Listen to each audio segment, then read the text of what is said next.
Hello, hello. Welcome back to the Business of Fitness. I'm Molly Herford, and today I'm actually joined by the Women's Performance Podcast actual host, Sarah Gross, back from vacation, looking well rested like every woman in the fitness business industry should look. Sarah, how's it going? Great. Well, I'm especially good after that compliment. I knew I'm in my mid 40s now. So it's kind of rare for me to look in the mirror and say, I look well rested. So I will take that compliment. Thank you. And you know what? I feel like that's a goal that I've actually been asking a lot of the women that we've had on the Business of Fitness about, which is, how do you manage the fitness industry? I feel like you can easily work, 100-hour weeks because it's this weird blend of like, we do it for the love of it, but also we're trying to make a living doing it. And that kind of combination tends to culminate in a lot of like burnout or late nights or very early mornings. So yeah, anytime that we get to celebrate a win of actually taking a real vacation and actually getting a full night of sleep, I say we celebrate it. Absolutely. And Molly, I would call myself out actually on naming like the way that I look and looking tired as something that I should change. Like, let's just change how society views when the way that women look as we age. So let's just change that instead. I mean, it's a bit harder, but this is true. Yeah. Especially us active women, a total aside that has nothing to do with today's episode, but I was getting my passport photo today and the guy kept telling me that I was too shiny and had me like patting down my face. And I realized he was just trying to make the photo come out well. But oh my gosh, I thought I was going to cry in that Staples. So yeah, maybe we could just tone down like complaining about everything with women's appearances. One minute we're supposed to be glowing, the next minute we're too shiny. I don't know. You can't. Yeah, exactly. Or at least tone down, at least change our reactions to when somebody, it's like, yeah, it's like, I love my aging face. It's great. Exactly. And so before we get into today's awesome chat with Sue Amato of the Valley Om, who I'm going to talk about in a minute here. We did want to talk about just the Outspoken Summit. It's coming up. We're under 2 months out, which feels impossible somehow, but also like it's just hurtling towards us like an oncoming train here. So why don't you tell everybody what they can expect at it, where to find out more info, all the deets. Yeah. So this year, we really wanted to support small business owners in endurance sports. That was really important to us, especially coming out of COVID. We know that folks have struggled a little bit, or that some people might be actually making a change or rethinking what their income looks like. That's kind of the place where a lot of people are at. And so we decided to take what was our Women in Triathlon Leadership Conference and turn it into a Women in Endurance Sports, make it more broad, right? And make it more specific around some of the business skills that we need. So what we're doing this year is, first of all, you'll learn a ton about the actual skills of business, like how you build social media or how you do business finance, those types of things. But then also we're keeping that focus also on like the leadership skills, or like the almost like the inner journey of leadership or of business, which I think is also really important because it's actually really hard, right? So you need to have those inner kind of emotional skills, and you need a good network too, which also we're hoping to, like in the past, Outspoken has been a real community thing. So we're hoping to bring everyone together. It's in Tempe, Arizona, November 11th to 13th. I'm super stoked. And I just want everyone who's sort of in that situation of either currently building a business or thinking of building a business or works in a business, that they're actually like some of the folks that you're going to have on your podcast moving forward, like who are working in an endurance sport business, who actually want to make a change within that business. Those are the people I'm really hoping will join us in Tempe this fall. So good. Okay. Where can people find out more information? What's the website? The website is outspokensummit.com. Very easy, outspokensummit.com. We can put the link in the show notes for sure. Exactly. Yeah. And I mean, honestly, today's guest, Sue Amato of the Valley Om, is so representative of everything you were just talking about. Like, we got into all of the skills of how she opened this physical yoga studio, but then pivoted to add digital offerings during COVID. They were actually able to, they just started when COVID hit. Like, they had just opened a few months earlier and they were still able to pivot, but keep their community actually growing during that time, which was so amazing. And I mean, they're still doing a lot of digital now, so much so that her partner is actually moving out to California, but they're still not separating as a partnership.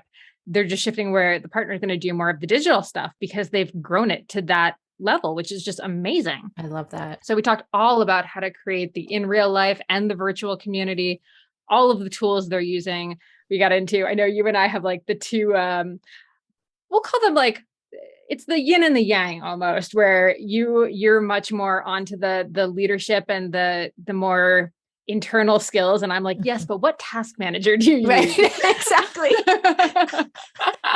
And I love both sides, but I'm a little to-do list obsessed. So we get into both sides of that in this conversation. Amazing. You can't talk to a yoga studio owner without getting into the more esoteric and the feeling side of things, but then also talking about yoga mat sales, because hey, both of those two things are very important for a business working. So I think this episode has a little bit of everything. I'm so excited for everyone to see it, and everyone should check out, of course, outspokensummit.com and thevalleyom.com to check out Sue's website and maybe get in on some yoga classes. I even have one on there for athlete yoga. So, all right, without further ado, let's get into this conversation with Sue Amato. As a lifelong runner and triathlete turned CrossFitter, I am stoked to announce that the athletic eyewear brand Tifosi Optics has joined us as a partner here at Feisty Media. Tifosi sports glasses hit all the marks for athletes. They're shatterproof polybicarbonate, so the lenses not only reduce glare, but also offer scratch resistance, which I 100% need. They stay in place when you are moving. The hydrophilic rubber nose pads actually get more grippy the more you sweat, so they are secure and don't slide down your face even when you're running in hot conditions. No matter what sport you do, Tifosi has shades for you. Whether you love tennis, fishing, pickleball, running, cycling, or just hanging out on the beach. They are super reasonably priced, which I love, so I can have multiple pairs that go with any outfit. And of course, Feisty listeners get a special discount. So head on over to tifosioptics.com and use the code FM20. FM as in Feisty Media to get 20% off your order. That's FM20 at tifosioptics.com. I'll put a link in the show notes to make it easy for you. Building muscle can be tough, and gains can be so slow, even for those of us who do a lot of strength training. As an ex-endurance athlete who is now in perimenopause, I know this all too well. It can be frustrating to put in the time in the gym and not see the results I'm looking for. That's why it's super important to take the right supplements at the right time. One of those supplements is essential amino acids, which are needed to trigger muscle protein synthesis. Muscle protein synthesis happens when you eat high-quality protein, like eggs or whey. And by supplementing with additional essential amino acids, you can make sure you are getting the full benefit of your training sessions. Targeted essential amino acid formulas can be up to 4 times more effective than just eating protein. I've been taking amino acids for almost a year, and in combination with eating quality protein and a couple other supplements, I have managed to turn the tides on age-related muscle loss, which starts at 30 for women, by the way, and I have continued to make strength gains as I head towards 50. AminoCo has been a long-time sponsor of Feisty Media and has supported all of our brands and podcasts over the years. I recommend starting with AminoCo Perform, and you can grab some at aminoco.com/performance. If you enter the code PERFORMANCE, you will save 30% and receive a free gift if it is your first purchase. Give it a try and let me know how it goes. That's aminoco.com/performance and use the code PERFORMANCE to save 30%.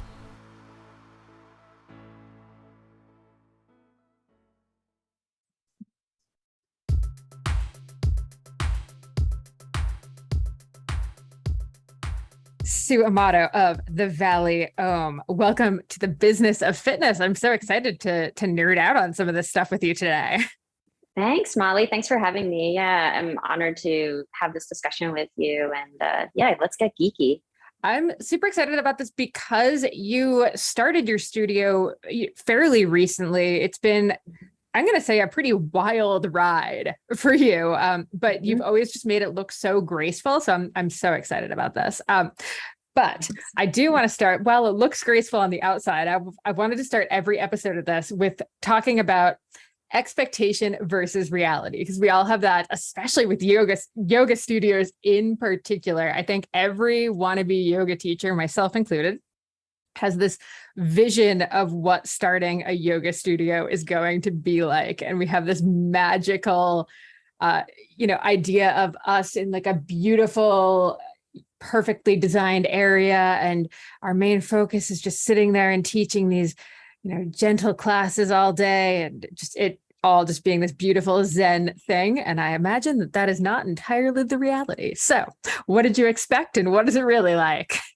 Yeah, you're absolutely correct. It's not quite that, but it is the practice in that you're kind of going back and forth between a state of feeling like totally off balance and then like finding it again.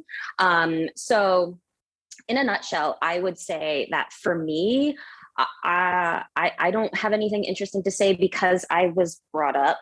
I sort of like have a gradual process into owning a studio. So it's more of a like frog in the boiling water situation for me, in the best way. I love that. But for Erin, I can say that she has expressed in more than one occasion that she didn't expect to be have to become an IT expert. So we definitely spend a lot more time looking at screens than we do our yoga mats. Yeah. And what you actually just mentioned there with the kind of getting in balance as you are teaching a class, having taught yoga classes before, yeah, it feels just wonderful in the moment. Then class ends and suddenly you're, rushing to do registration for the next thing or post on social or all of that. I guess, how do you keep that like kind of calm through line all day without just having it where your heart rate is just constantly like spiking after these classes? Oh, I don't. I don't. It definitely fluctuates. I've been teaching for the better part of 15 years now, and I still get nervous before every class. And I still have that gratification after class, like, we did it. They liked something about it. So, and I think that's important to feel. There have been periods of time where I wasn't teaching consistently, and I definitely missed that feeling. Whether or not that's a good thing neurochemically is debatable, but yeah, it's not really all that even keel, and neither is life, nor is the practice, right? Like the energy kind of rises and then it falls, and there's, what are we going to do in class today, how's it going to go, and then it's like there's rest and there's calm and there's peace. And it's just the reality of existing in this human body and in society with other people. And it's what we practice on the mat. How do you deal with that? How do you kind of navigate it? How do you balance it gracefully? Love it. And okay, this just led me to a question I didn't actually put on this list because I was thinking about yoga studios. And now that I'm thinking about it, obviously we have to talk about when you are teaching yoga at this point in your career, are you someone who writes down the flow before class or like thinks of the flow, or are you kind of in the moment and just kind of changing it up as you see fit? Or which yoga teacher trope do you fall into there? Yeah, that's a good question because it's a real thing. There are so many teachers that prepare to down to the minute. I'm not one of those. I've done it before, and it actually made me more nervous. Like I was beholden to this sort of script, so to speak. So I'm more of like have a general idea of where I want to go with the class and what I want to offer and how I might be able to successfully do that in the context of like a full rounded class. And, but I have like some wiggle room, how it could change or morph, and depending on who comes to class, like what their needs might be and how I might be able to adjust and make sure everybody feels welcome and like they're getting something. So I have like more like, it's more like chunks of a class that can be kind of like you can slide them here or there, or they can kind of be moved around to some degree. So yeah, that's kind of how it works for me. And that's kind of how my days go too. And kind of jumping ahead if that's okay. But like in terms of like a daily schedule and format, that doesn't exist for me and hasn't for a long time. It's more like, okay, this is a chunk where I'm going to be at the yoga studio doing XYZ. This needs to get done. And then I have a chunk where I get to come home, get some laundry done, go grocery shopping. Then I have a chunk where I have to go back. There's a chunk where I have to do computer. So, and they slide around all day, depending on the day of the week. Ooh, okay. How do you keep all of that organized? What is your daily planner? Do you use Google Calendars? Are you writing it all down? How do you keep that in your head? Yeah, I look ahead a lot. I have my massage therapy schedule, my bodywork schedule, on one sort of platform online. And so I literally see it in chunks, which is why probably that works for my brain. So I get to see like open gaps and things like this. And so the visual stays with me. And then I have like a good old fashioned like paper to-do list that is color coded. So that I can make sure that I get all the tasks done. Ooh, love a color-coded list. That's fantastic. Okay, this is maybe like a really specific yoga teaching question, but I'm personally very curious. When you first started, or even to now, when I'm teaching, I always struggle to remember to make sure that I'm doing the same thing on my left that I did on the right, like making sure that both sides get sort of equal attention and even time, right? Because like when you're explaining one thing that's like with your right arm up, then when you go to the left arm, you've already explained it. So I think it's like harder to keep the timing right on that. Do you think that's just something that just comes with just so many classes that you've taught that you just kind of naturally start to remember them better, and it stops being less of your brain is always on? Yeah, I think it is something that is like a skill, like mirroring in a yoga class, that you get better at the more you do it. It also helps to stay connected with the practice and the folks who are there. So we have a ton of like devoted practitioners and guests who are at the studio like on the daily. And so if we miss something right to left, they're going to let us know. Like they'll do it, or they'll just say like, hey, we didn't do that.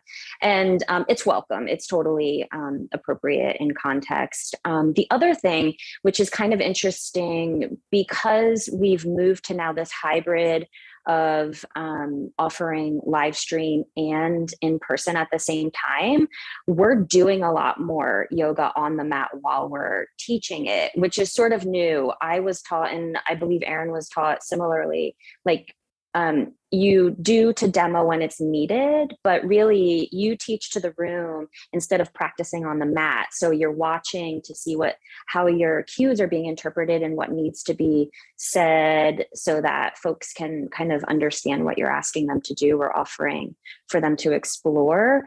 So now, because there's this new visual aspect with live stream in the communication, we're doing a lot more on the mat. So we can literally feel more of like what's kind of off balance and what needs more time or less. And as you've done the adding the virtual, how was that, getting used to that with just trying to, still talk to your class, but also be present for the virtual community? Because I know that balance is like super tricky. It is really tricky. You're totally right about that. It's hard.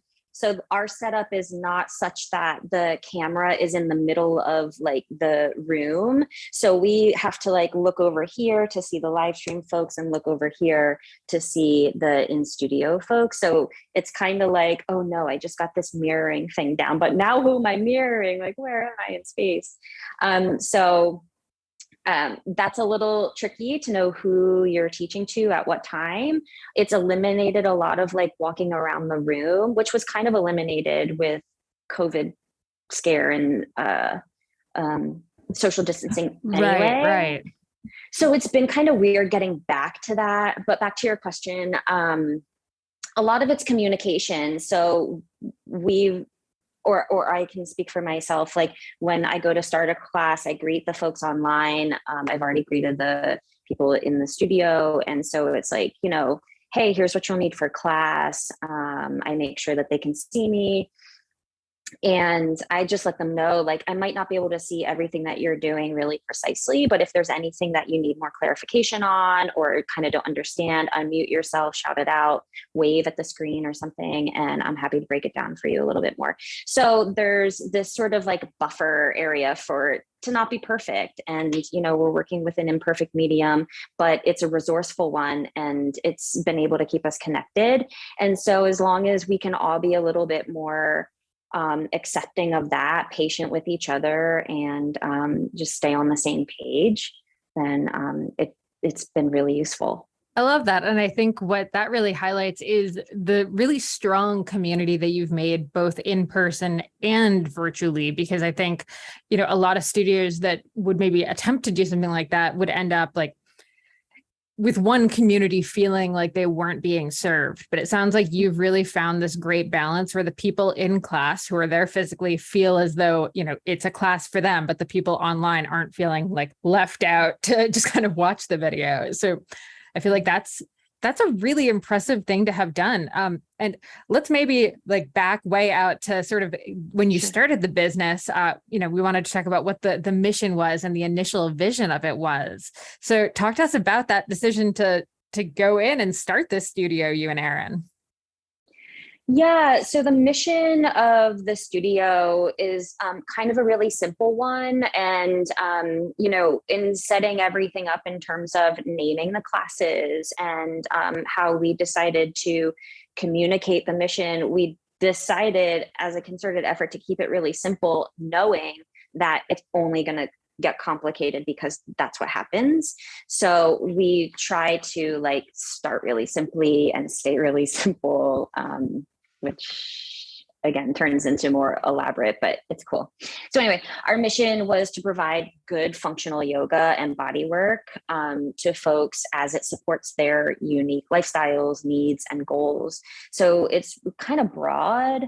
And that's true about how we teach. Like there's a purpose to what we're offering, whether we're talking more broadly, like the system of yoga, or like a specific pose, like there's a purpose and we communicate that purpose. And then we're like, here are some options you can explore based on like what you're coming in with, the story of your body, and like how you feel today and how much of that you need, right? Like how much of a side bend do you need? You don't need like the biggest one every day, perhaps. Maybe just a little like wake up is enough. And so that's our mission. And the vision is really just to help folks feel more comfortable in their bodies, to rediscover movement in their body or discover for the first time, like conscious movement. And that can be as simple as or as complicated as it needs to be. As we head into summer, rest and recovery are critical for improving sports performance, reducing stress, and living a long and healthy life. We should all invest in better sleep. So, think about the thing you lay your head on for 8 hours a night. If it's not exactly right for you, it can lead to needless tossing and turning, or worse, have you waking up with an unrelenting kink in your neck. My new Lagoon pillow has helped me improve my sleep immensely by pairing me with the performance pillow that has everything I need. So I personally was matched with the Otter pillow. Shout out to Team Otter, which I love because it has a gentle cooling effect.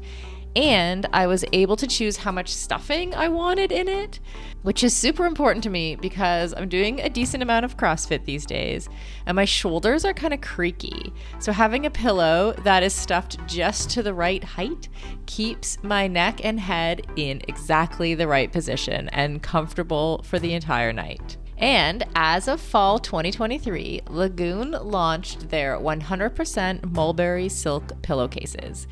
It's cool to the touch, buttery soft, and great for your skin and hair.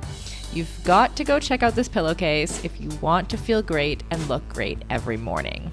Waking up for morning workouts has never felt better. I'm refreshed and pain-free thanks to my Lagoon pillow. To check it out for yourself, go to lagoonsleep.com/performance and take the 2-minute sleep quiz to find your perfect pillow match. And then use the code PERFORMANCE for 15% off your first purchase. That's code PERFORMANCE at lagoonsleep.com/performance, whole 15% off, and the link is in the show notes. You can just click through there.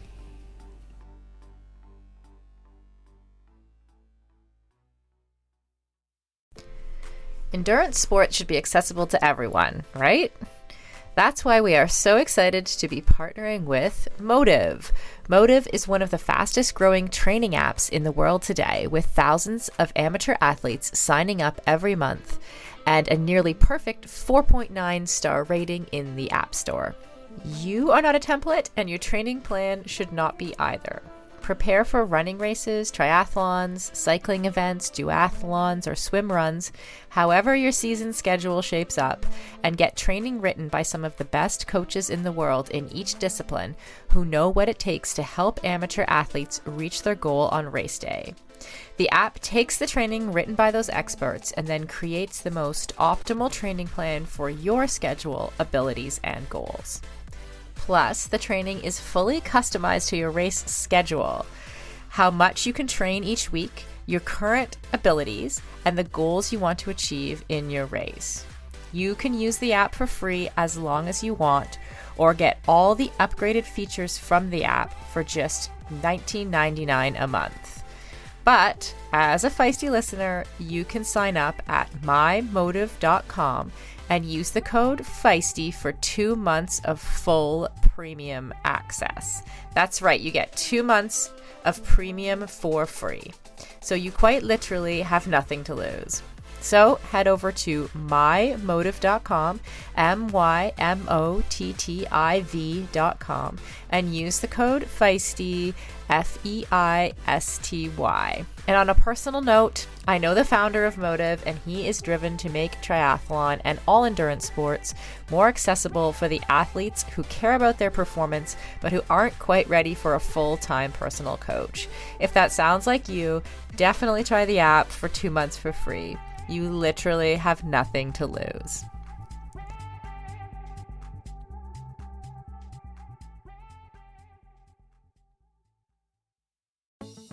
For decades, running shoes have been researched, tested, and designed for men.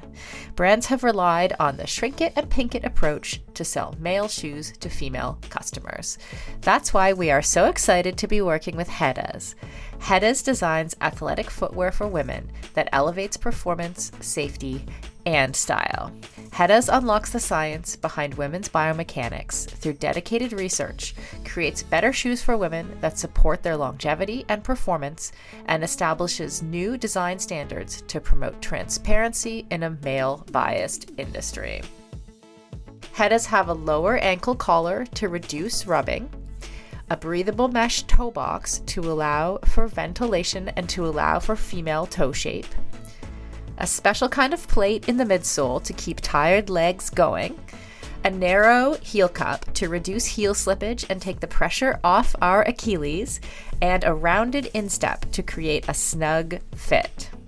Hedas has 3 shoe models designed for different sessions: the Alma Cruise for long runs, the Alma Tempo for training days, and the Alma Speed for pushing the pace.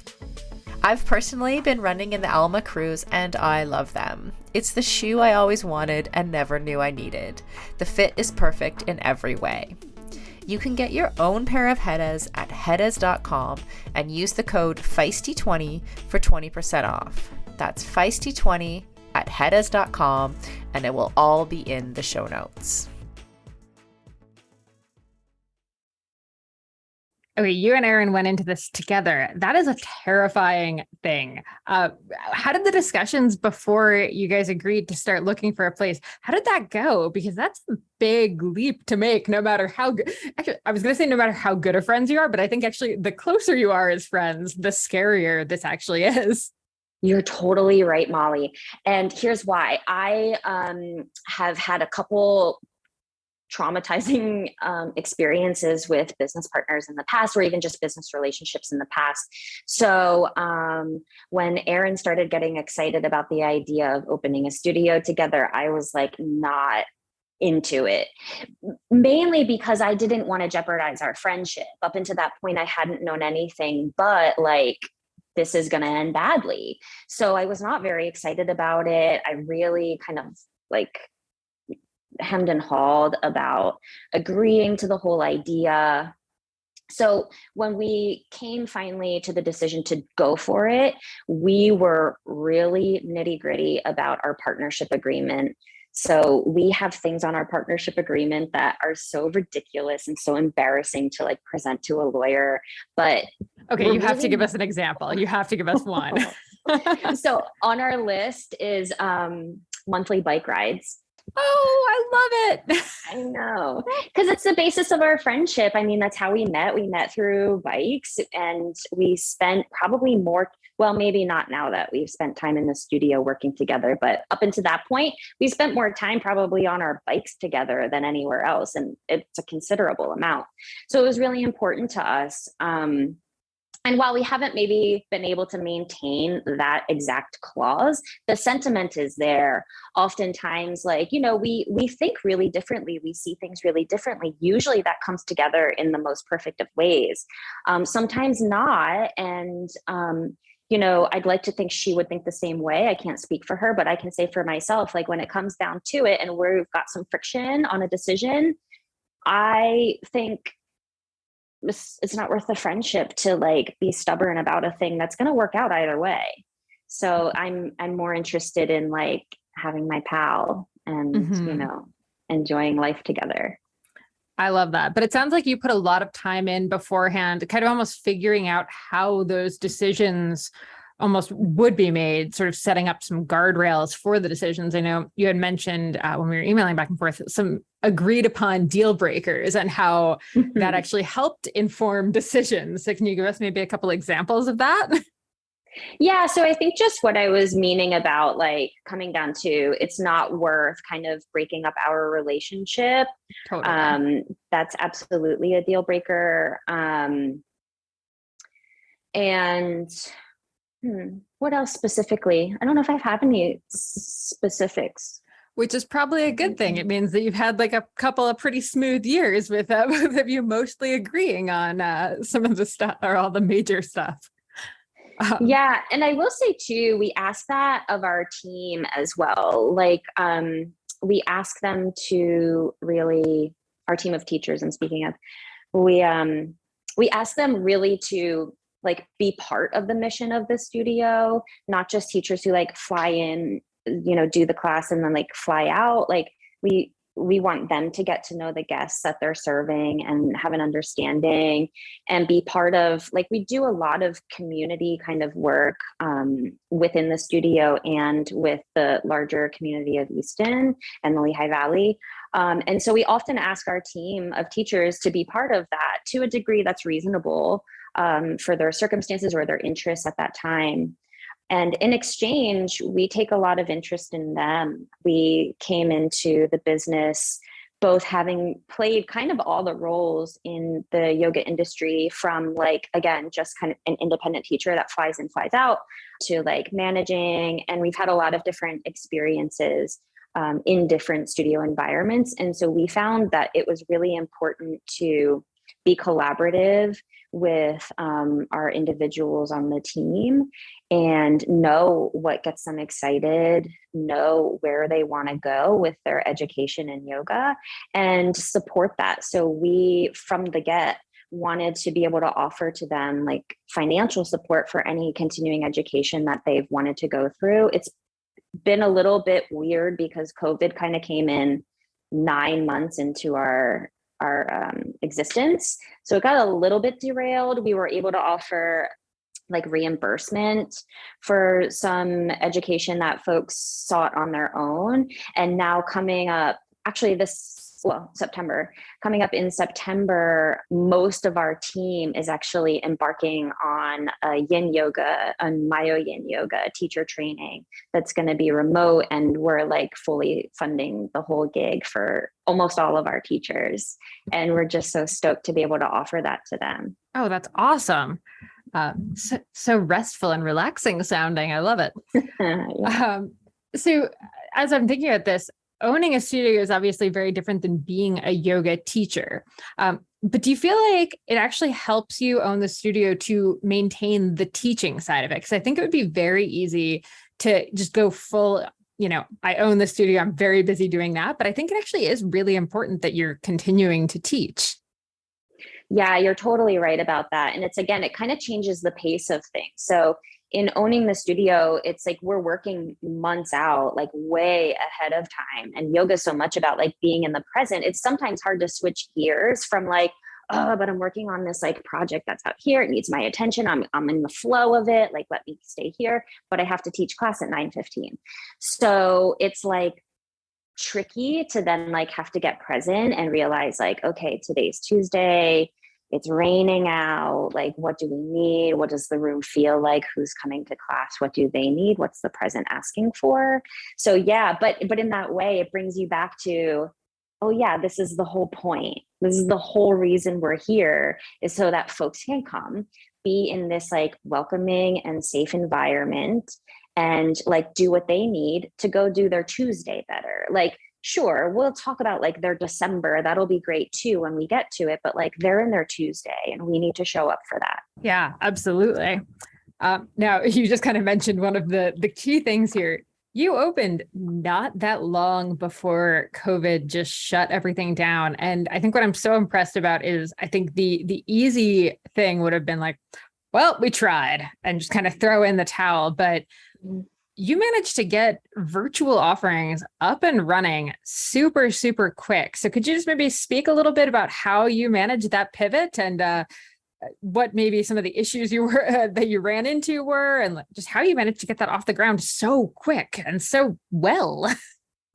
Sure, thanks. Yeah, we kind of didn't notice that we were doing something that was like new or that everybody else was not doing, because really our interest was just staying connected to our folks, and we were in communication like, what do we do, how do they do yoga? Like, again, we have people who come every day, and not just because they're trying to get like abs and arms and whatever. They're coming because they're managing their mental health and they're managing stress, and now they're managing a friggin' pandemic. Like, this is the time where we need to remind them to breathe and just like settle in. It's going to be like, we're going to get through this. We can't guarantee anything, but here's what we can offer you.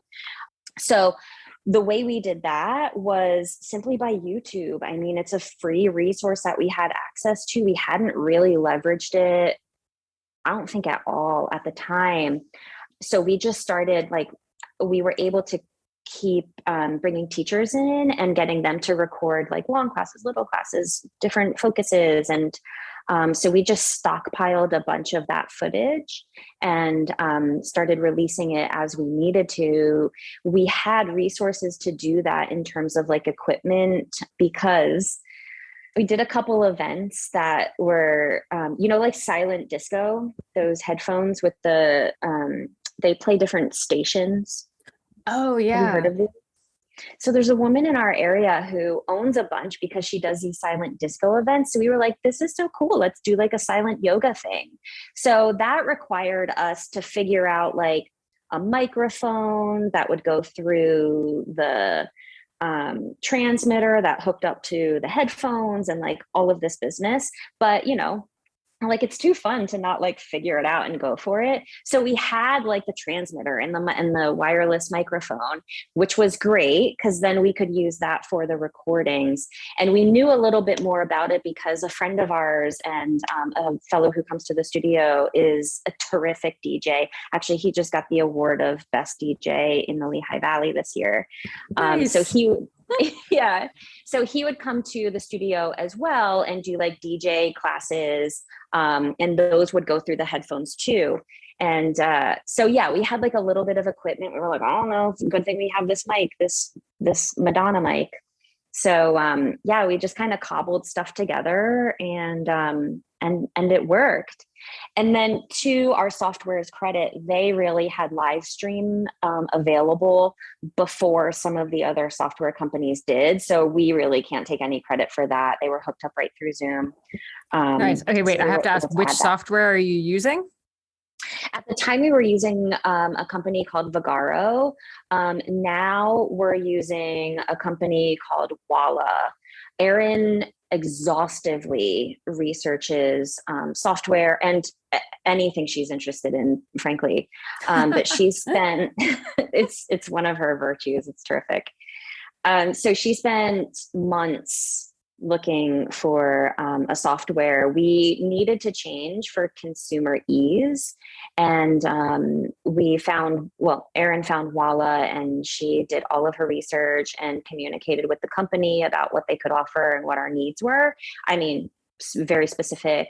And so we made the switch. It went really well. And Erin is constantly like on the phone and in communication about how to refine and make better for our needs, the offering. And Walla's been terrific in terms of really seeing and hearing what we do and what our needs are, and considering and implementing all of them, which has been terrific as they continue to grow. I believe they're kind of like a young company, so they're still developing some features, including the appointment side of things, which is why we do still use Vagaro for massage therapy appointments, but they're like minutes away from offering the appointment side of things. So yeah, it's been great.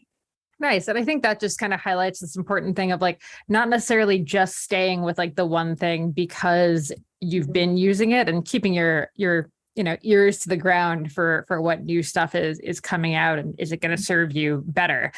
Although not trying new stuff for new stuff's sake. It sounds like Erin really did her homework. Oh, yeah. I mean, she is an excellent researcher. It's really impressive. And, she doesn't just do the research and say like, okay, this is the one, here we go, let's just use it. She continues to like notice what can be improved upon, and in a kind way, like communicates our needs and asks for what she wants. And they work with us. We usually get it. Love it. Love it. Yeah. Okay, so that's the virtual side. The physical side. Was this the first like physical yoga studio that you had ever opened? Like, I know you've been part of others in the past, but was this your first like opening? No, it wasn't my first opening. Prior to the Valley Om, I co-owned another yoga studio in a neighboring township, which was also successful and like a wild and fun ride. I had a blast. The feeling of the studio was really different, and the partnership was really different too. And frankly, I was really different as a person and in engaging with the studio. I think a lot of times yoga teachers and yoga enthusiasts are like, I don't know, just like get the keys and light some incense and we'll have classes, it'll be great. And it's just so much more complicated than that. To make it profitable, to make it sustainable, and not just as the owner, but for the teachers who you ask to come and support you, right? There's got to be a sound infrastructure for them to come and offer their education and give of their time. I mean, they're getting paid, but still, it's a lot of time. And to build a community. I mean, it would be heartbreaking if like this thing really boomed and people got a lot from it, and then suddenly, like for logistical reasons, it can't go on. So yeah, Erin's been crucial in keeping all of that sound and creating the structure for it to be built upon. Yeah.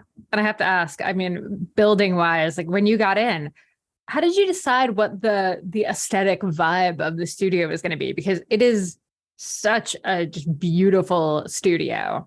And it's very like relaxing feeling from everything that I've seen, and just has such a good feeling to it. And I mean, you did end up adding retail to it as well, which is another decision for the physical space. So talk to us just about the design process and what that looked like, and how you decided to also then add the retail in. Sure, yeah. The space, so we're in the silk mill in Easton. So the space kind of has this industrial, like warehousey historical feel, which was really important for us to maintain, and also just like downright cool. So like, Oh, why it's not so keep it? cool. When I was Yeah. looking back when I lived in that vicinity, I remember looking at like apartments that were in those, because Oh Easton yeah, is rife with old mills, the Holy High Valley it's is. And I remember like that was what I wanted, was like living in one of those conversions. So it is just such a just amazing, yeah, vibe naturally. yeah, and we respect the industry that was there and the history that it holds in Easton. And so it was really important for us to maintain as much of that as we could while making it function for our needs. So it really wasn't that difficult, to be honest with you. My husband would probably tell you differently since he did all the work, but the walls in the studio like are as they were, other than the one mural that we put up. But yeah, so it's like chipped paint and has that kind of like rustic feel. We laid down flooring, so we leveled the floor just because that needed to happen, and then put down a recycled rubber flooring that functions really, really well for us and gives you, it's like, it's so grounding. It's so solid and like earthy. And even with all the brick around in the four walls of the studio itself, but the ceilings are really super duper high. And we have like plenty of natural light from skylights up at the top. So while you're really insulated and grounded, which is great for the temperature too, there's still this feeling of like lightness and space that's included. So we just did some refining in terms of putting up some like sills and some trim and things like that to make it a little bit more cozy and just, like hold our props better, things like that. And then we built a couple walls to include massage therapy. I do massage therapy, of course. So I have my little room there. And then another adaptation we went through COVID is we have another little room that we used to use as a massage therapy treatment room, but it seems to be functioning a lot better now as sort of like a yoga locker room. We call it a concierge room. So some of our memberships have the option of storing personal items at the studio. So they have like bins with their little names on them, and there's space for their mat to be stored there and any items they want, like their blocks and things.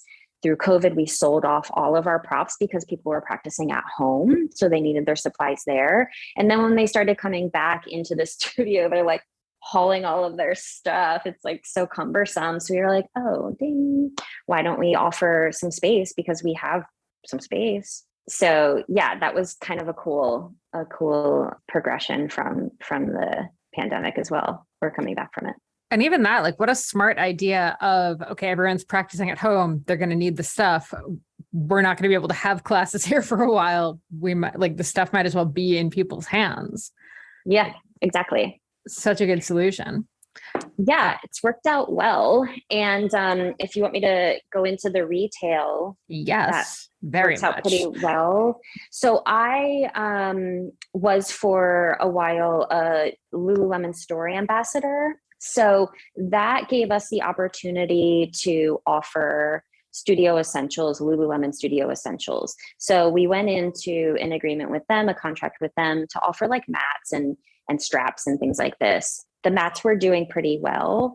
And then Erin had this genius idea. She, is historically in the bike world. So she suggested doing like a mat demo day. So we bought a whole fleet of brand new, just standard Lululemon mats, and we rolled them all out. And when people came to class, we were like, try a mat. You don't have to. You can roll up your own and or roll it up and use your own if you want to. But, these are mats that we love, and we just want you for free to like try them out if you want to. And of course, people fell in love with them and decided to buy, and now they sell like hotcakes. And we have a really beautiful fleet of rental mats for folks to use when they come in and need a mat, instead of like just some like rando that's been, used for too long. We keep them really nice and fresh and high quality. So anyway, we were so successful in selling mats and studio essentials that we were invited to offer apparel through Lululemon. And so that's something that we're just newly embarking on. But it's not typically, come to find out, it's not typically an area where yoga studios flourish or spend a whole lot of time. And I can see why. I mean, it feels very much like a separate business. It does require a good amount of attention, merchandising in the studio, inventory, all of the things. But we have found it to be really worthwhile and supportive. Again, like going back to like the vision and the mission, like how can people function better in their lives? They can function better on their mat as well. Like the proper pants. I know it sounds ridiculous, but like you don't want to be bothered with a rolling waistband the whole time. That is really distracting. Or a mat where you're slipping and sliding. And so, these are brands and items that we live by and just love and we use and have found to be functionally supportive. And so we can easily speak to their value for the practice to our people. I love that. And I've seen a couple yoga studios do retail so well. I've also seen a couple do it very poorly, where it's just kind of like jammed in a corner and just kind of like out of sight. So you'd have to like awkwardly like be pawing through it. So it's kind of hard to describe by a voice, but like, what does your setup look like? Like, what is the whole feel of when someone comes in for a yoga class? Mm-hmm. So when folks come in, they're immediately in sort of just an open space where the front desk is. So we see them as soon as they walk in, say, hi, how are you? Always greeted by name if we know them, which we usually do. And then that space is also the retail space, but it's around, it's easily accessible and easy to see without like being kind of forceful and in their face. That's it, right? When the retail space is right next to where the greeter is, you kind of feel really awkward, like looking at things when the person is standing like 2 feet from you. You're like, oh, geez. I know. It's awkward. So I hope our folks don't feel that way. And if they do, I apologize.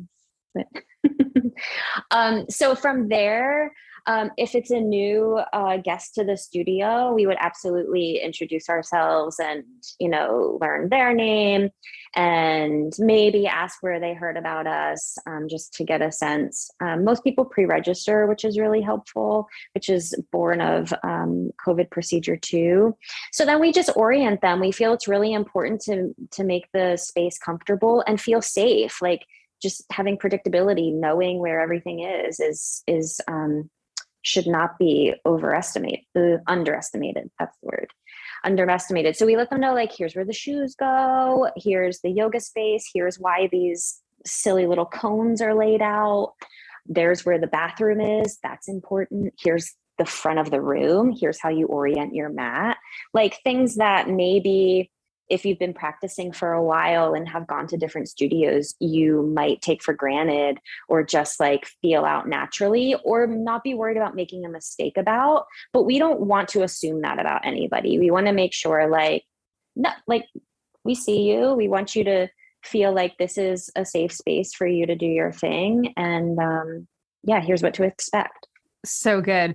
And I think what I love as we're talking through this whole conversation is this thing that it seems like you're really always innovating with the studio from when it opened, to adding the virtual, now adding retail. I know you're constantly not just doing the regular classes, there are always like workshops and other fun stuff going on. So even maybe talk about the workshops for a second too, because that to me is like such an interesting element that not a lot of studios that I know like do on the regular. Yeah, there was quite a period of time where workshops and teacher trainings, especially in our area in Pennsylvania and Lehigh Valley, were like all the rage and like really filled up, and people had a lot of time and money to spend on them. And it was a blast. I'm going to be honest with you. I had a really good time. But it doesn't seem to quite be that way around here at the moment, which is fine. We also have a lot of yoga teachers, so there's not as much need for that, perhaps. So what we decided to do in lieu of like workshops and trainings at the studio is sort of add a tier in between classes and workshops that we call specialty classes. Because at the time, workshops, again, were like getting expensive for good reason. We had a lot of really big names coming to the area, and it's a lot of knowledge that they're sharing with us. So I don't, I totally value that, but it was prohibitive for like a consistent yogi who just wants to like learn a little bit more, maybe doesn't teach or isn't interested in teaching, but just wants to have a little bit more of an in-depth experience. So that's what these specialty classes are. They're moderately priced. So they're easier for folks to just kind of like add on and hop into. They're a little bit longer in time. So it's not a huge ask. We're not asking for half a day usually, or a day or a weekend or anything like this, maybe just like a few hours or an hour and a half, as class times have gotten smaller, have gotten shorter. And it allows the yoga teacher to make a little bit more money too.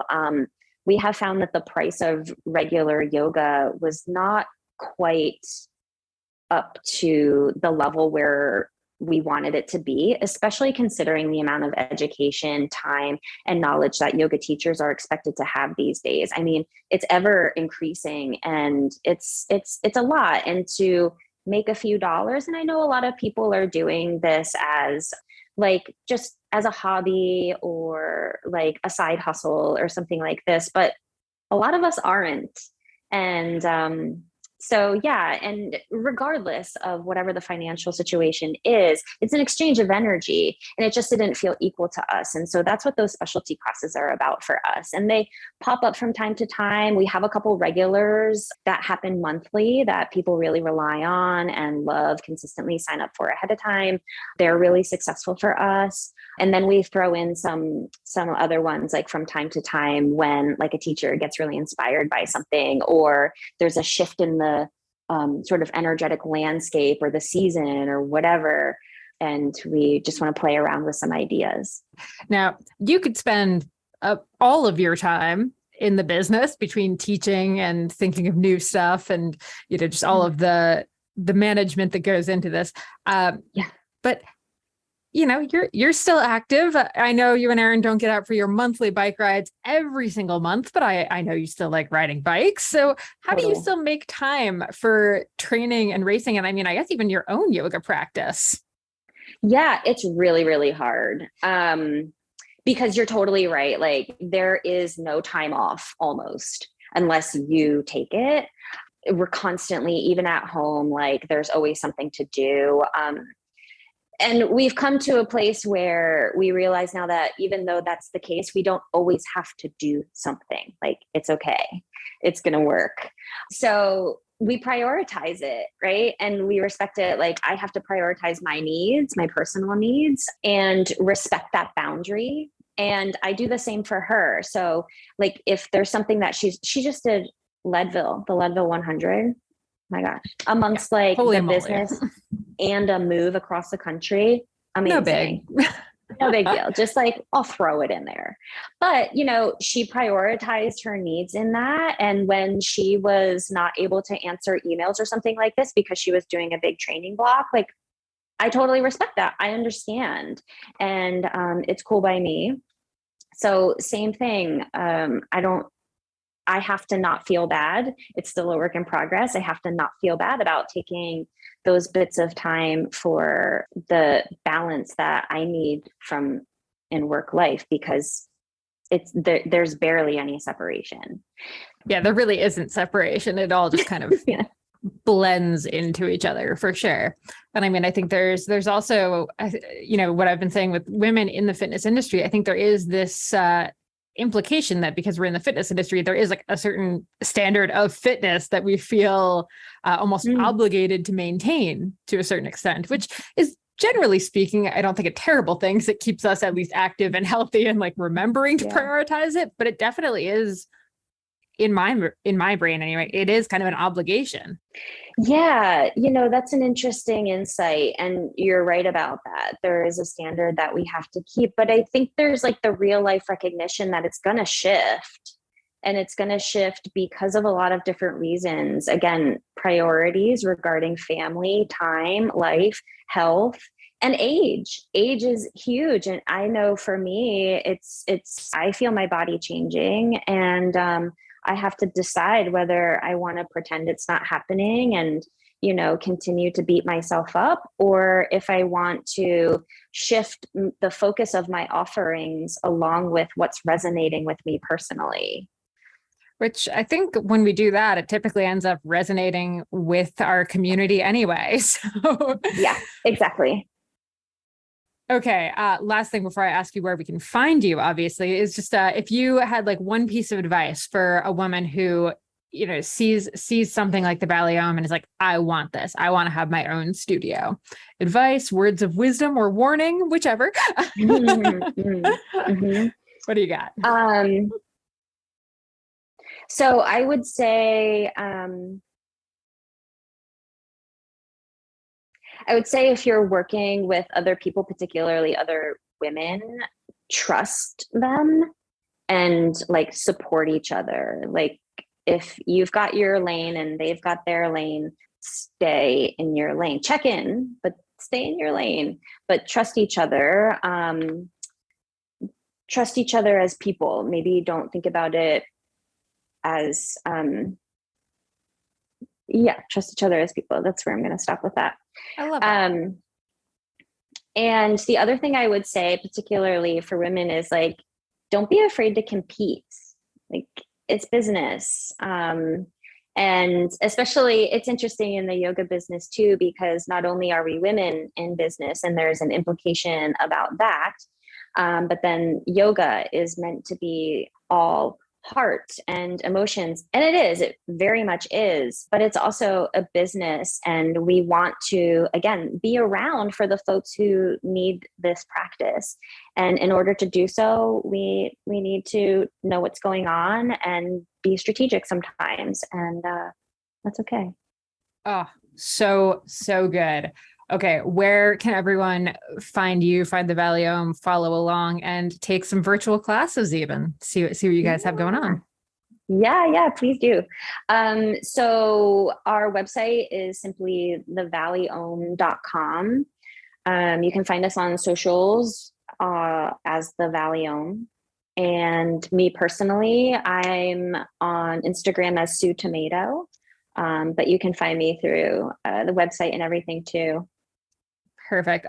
Thank you so much, Sue. This was so much fun to really dig into all of these different topics with you. And I've got to get in for one of these specialty classes soon. Please do. Yes.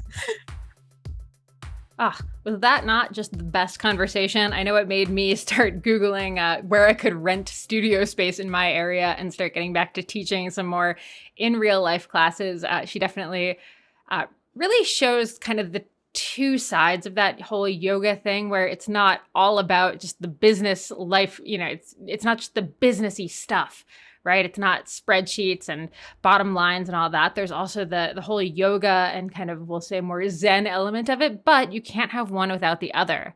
So I really appreciate her kind of getting honest about bringing those two things together. And a couple of key takeaways before I let you go.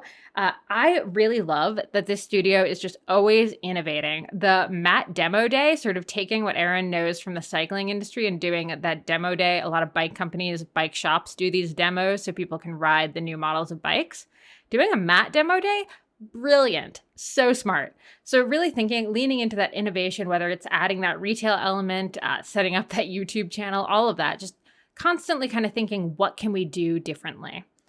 I also really love that they're also willing, on the note of innovation, to switch softwares when their current software was no longer serving them. I think we get stuck in patterns where we're using the same old tools that are maybe not as good for us as we'd like them to be. So I don't think it's worth always changing it up every month or two, but definitely if you've been using something for a few years and it's just gotten worse and worse, look into what might be better for you. And of course, I really, really love that this whole idea of creating that vision before you ever sign any papers, open anything, sign a lease, all that kind of stuff. Having that vision and the mission behind what you want to do, especially if you're going to business with someone else, getting super, super clear on that. I love their whole thing about getting into the business together, having that contract that really listed out some of the business stuff, but also a bit of the friendship stuff. I think that really matters. And I think that makes for a really strong business partnership. So just some great great stuff to think about. And again, if you love this episode, if you want to hear more from the business of fitness, definitely let us know either wherever you're listening to this podcast, or head over to Instagram, head over to Feisty Media's website. Just keep us posted. Let us know what kind of business in the fitness industry you want to hear from next. And of course, you can follow me over at Molly J. Herford on Instagram, or head to consummateathlete.com to check out my website. All right, we'll see you soon.